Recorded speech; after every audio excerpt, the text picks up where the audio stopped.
Hey folks, it's Matt once again, and welcome back to the start of my reviews of the Omen films. And the reason I'm reviewing them is because I was sent this by First Power 100.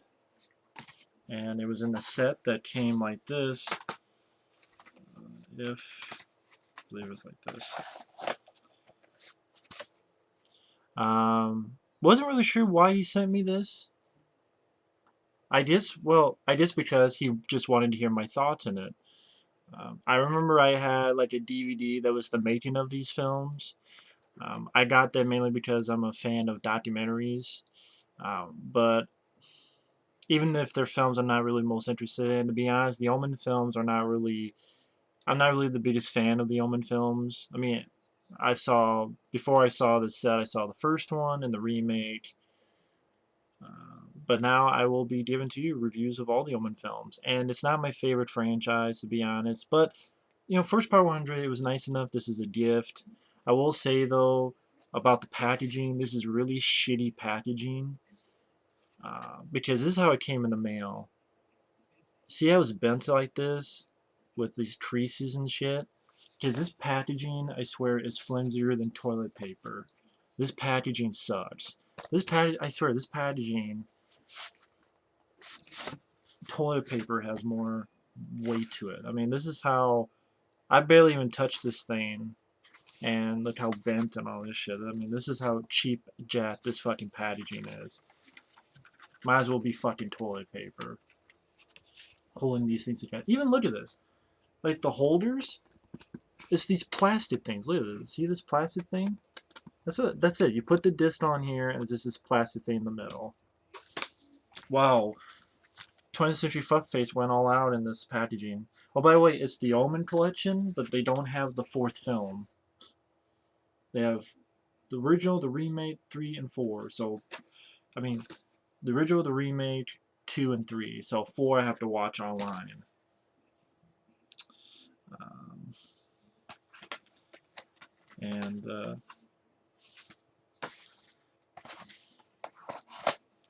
it was still at the end of the day, it was still very nice of them to send this to me. Probably not one that I'll really watch ever again, but it was still nice enough to see.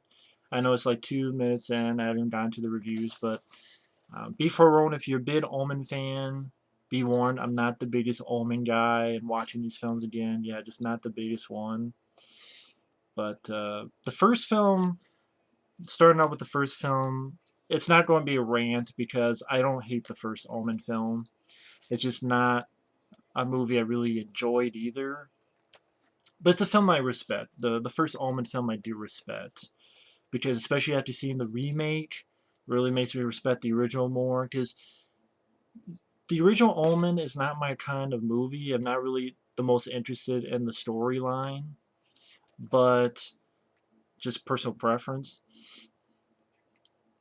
But I will say it's a well made film. Especially compared to the remake. It really watching the shitty remake, which I'll get to, really appreciates how well made the first Omen film. Richard Donner, this is the film that really got him going. Because after this, he had Superman, the movie, and the Goonies, Lethal Weapon, and so on and so forth. You have a great cast. I have Gregory Peck, who does a really good job as Mr. Thorne. Yeah, Lee Remick as his wife. And the gist of the story is pretty much Gregory Peck is at the hospital. His wife is giving birth, but she doesn't know it yet. But he's told that the kid was dead on arrival, so to speak.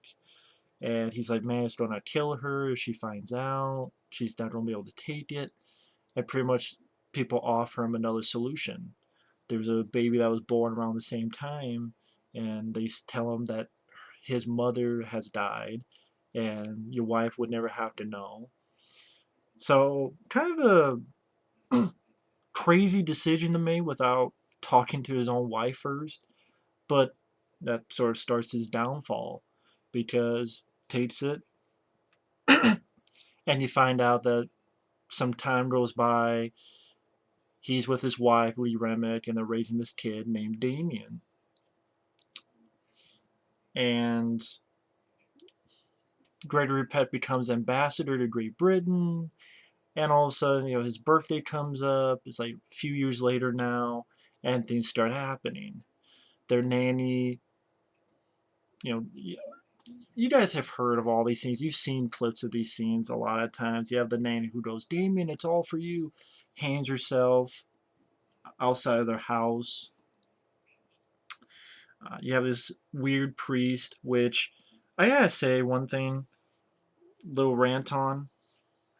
If you're a priest and you want to warn Gregory Peck that your child is the Antichrist, don't act fucking crazy by going in there and talking about how you must eat the flesh of Christ and drink his blood and expect the guy to believe you and take your word for anything. It takes him like 20 minutes to spill out what the fuck he's talking about. Just Greater Pet's like, "Oh, come in, what do you want?" And I swear the priest takes fucking 10 minutes talking about uh, Bible verses and you must eat the flesh of Christ and you must drink his blood. I'm like, what? Do you want Gregory Peck to be a cannibal, or is it about the Antichrist? Which is always a weird thing because when you talk about Christianity, you want to eat skin and flesh and you want to drink blood. I'm like, are you making me a Christian or are you making me a cannibal? Okay, my cannibalistic humanoid underground dweller next. Cannibalism. I gotta be a cannibal to be with you, priest. Is that what it is? Cannibal Priest. That'll be a different movie. That'll be a movie that'll be fucking on the coming out soon from Lionsgate. Cannibal Priest from Manhattan or some shit.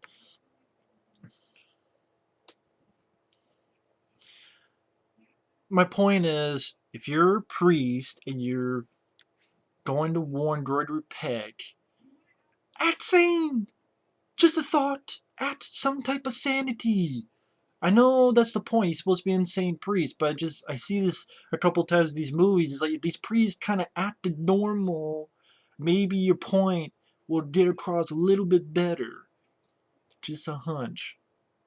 So of course Gregory Peck ain't gonna believe this crazy fuck who comes in, looks like he's got 50 shades of gray underneath his eyes and talking about eating flesh and drinking blood. I wouldn't believe him either.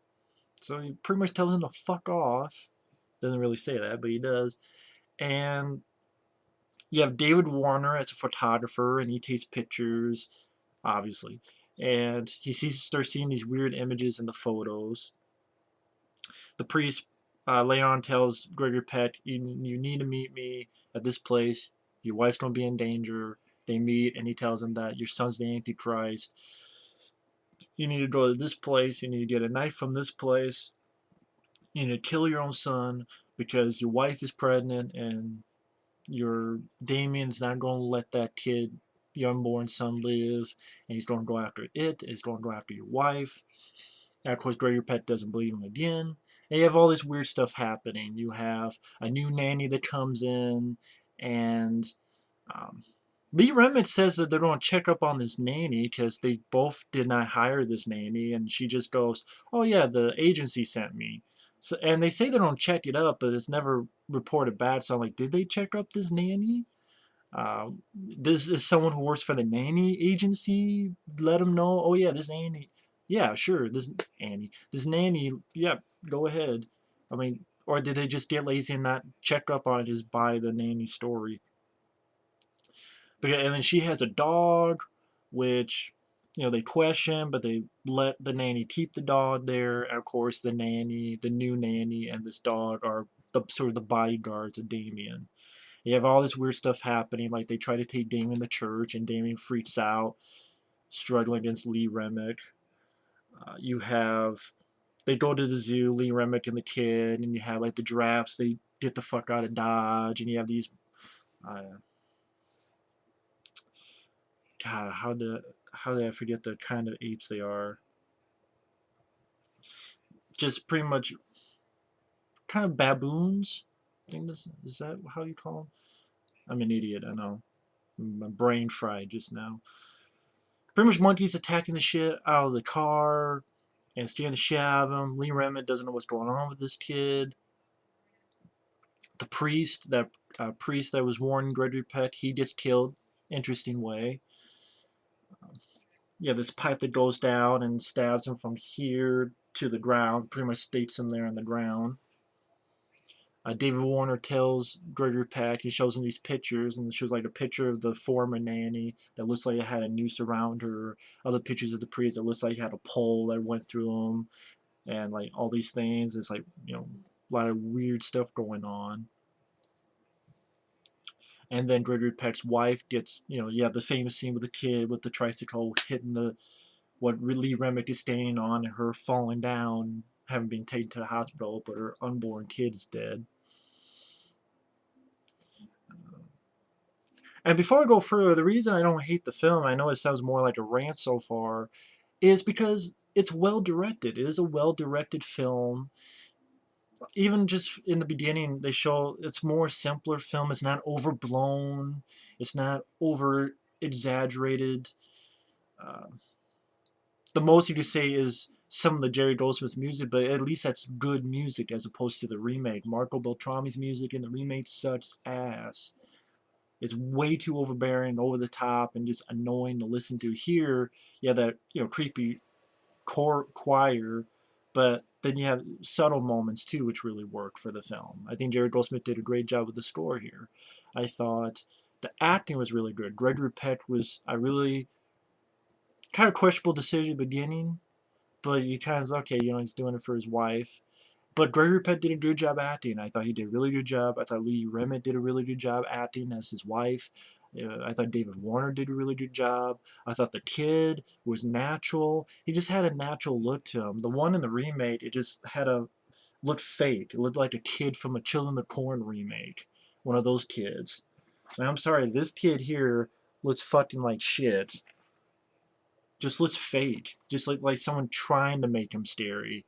While here, it was more natural. Even though the subtle stuff like the opening with you have the titles popping up over here, and then over here you just have this shadow of the kid, and then a shadow of a cross, upside down cross underneath them, and that's how the titles focus. I'm like, so it's a little subtle stuff. Or even later on when they go to Rome, David Warner and Gregory Peck, you have moments like they find this, they talk to this person, and they find this cemetery, and they dig up these two graves, and one is this bones of this animal creature, and the other, you find out that Gregory Peck's real son back in the day, they actually murdered it, and you see the quick shot of the bones of the kid, just the bones. You see like a hole in the skull, and Gregory Peck saying, they murdered him, murderers. It shows Gregory Peck really good acting. He is a good actor. And it just goes to show you when you take a film like this and you have good actors and a good score and it's well directed. The sequences like David Warner's death scene when the sheet of glass goes and cuts his head off is really well done. Even though it's not the subject matter of an evil kid and Antichrist, not really in a storyline I'm the most interested in. It's just not a storyline that I'm that interested in. Once in a while, like you have Orphan, which had a different twist, so to speak, or Prince of Darkness because it had John Carpenter and that had its own twist, so to speak. The Exorcist 3, I enjoy. I just think that's a solid film. But usually those kind of films I'm not really the most interested in. Subject matter, like an evil kid, even if it's the son of the devil. Plus, I'm not a fan of the ending, which I know, but it's just my personal taste in the matter. But I will say it's well directed, it's well filmed, it's not overblown and annoying. It doesn't have it's it's still a little bit too long for me. It's like an hour and 50 minutes, but it doesn't have annoying subplots like in the remake where, oh, we gotta look at the Vatican and this is what the Vatican's doing, this is what the Vatican's thinking, and I'm like, I don't give a shit. Here it's like, okay, we concentrate on the family like it's meant to be. Or you have like David Warner and the priest, like what's going on with them. But the original at least is more focused. It's more better directed. It's the score. Jerry Goldsmith did a good job. Really helps the film. Gregory Peck and Lee Remick. I'm sorry, they did better acting job than anybody in the remake. And I'll get more than that in the remake. I'll probably just review that next and then go into the Omen sequels. But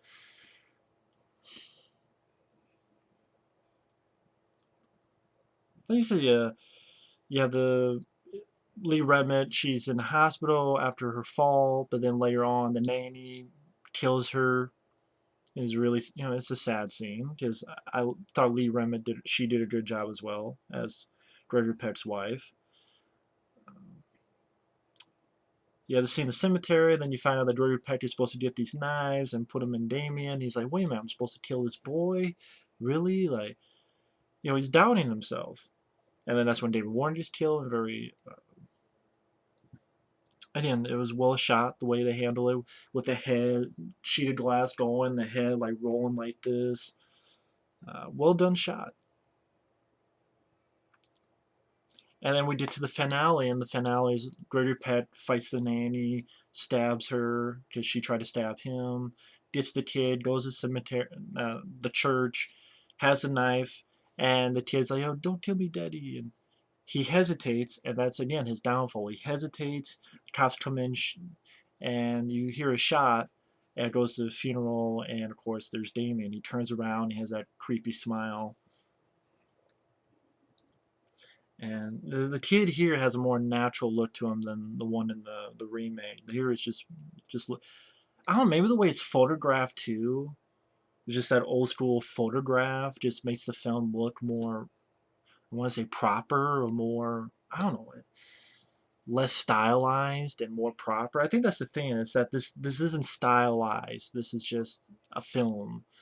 And granted, I'm not a fan of I know like Gregory Peck, he was going through. I think before he did the film, his son had passed away. Then he did this film, so I think that's why at the end he didn't want to kill the kid. He's like, okay, we're not going to kill the kid.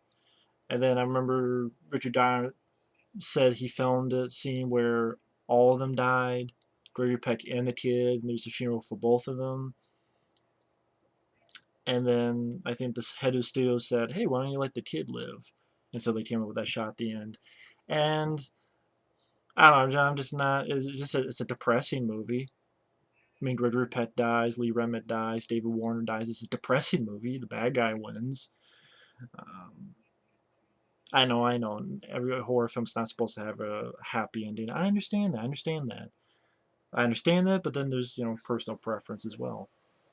And even I love John Carpenter's The Thing, and I think that's handled. I just love the way it was handled in that film. To that question mark type ending.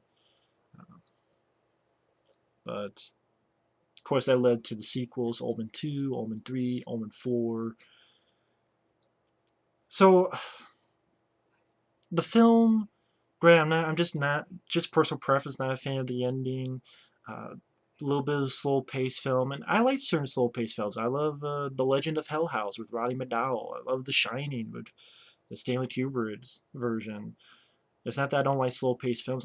Love Session 9. It's just, uh, and that's not even my big problem. The subject matter is not really the most interesting to me. An evil child is really not the most interesting plot for me. I mean, I like the first Children of the Corn, uh, Orphan, but that's again a different sort of thing on it. I didn't like Godsend, the one with Greg Kinnear and Robert De Niro. I thought that was a piece of shit to me.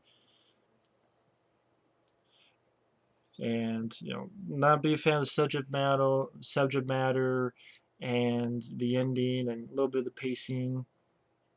But again, it's not a rant because it is a well directed film. There's a lot of good subtle stuff in it.